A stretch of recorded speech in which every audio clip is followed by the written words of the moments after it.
Finger এখানে দিলাম, এইভাবে ধরলাম। মিডিলটা যখন আমি করছি তখন এই ফাইলের এই ভেতর দিকটা আমার দিকে থাকবে, ঠিক আছে, বাইরের দিকে সবসময়। মিডিলটা আমি যখন এরম করে ফাইল করলাম, ঠিক আছে, যখন আমি আমার দিকে সাইডটা করব তখন ফাইল এইখানে আমি এই ইন্ডেক্স ফিঙ্গারটা দিলাম, দিয়ে দেখো ফাইল করছি, দেখো আমার স্কিনে লাগছে না, ঠিক আছে।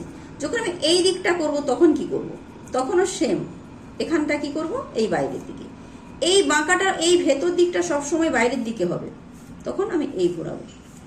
বুঝে গেল? পুরো স্কিন ইটা দেখো ক্লিন হয়ে গেছে, কিন্তু আমার স্কিনে কোথাও লেগেছে কি, লাগেনি। তুমি যখনই এইটা ভেতর দিকে দিবে তখন কিন্তু এই বাঁকা অংশটা যখন আসছে তখন আমার স্কিনের উপরে যাচ্ছে, বোঝা যাচ্ছে? সেম দুদিকেই সেম ভাবেই লাগবে, সেহেতু বারবার তোমাকে মনে রাখতে হবে এইখানে আমার প্রেসার হবে, আমি এইখানে প্রেসার দিয়ে এই দিকটা টানবো, সেম ফাইলটা ঘুরে গেল, এদিকটা প্রেসার দিয়ে তখন আমি এই সাইডটা টানবো। বোঝা গেল?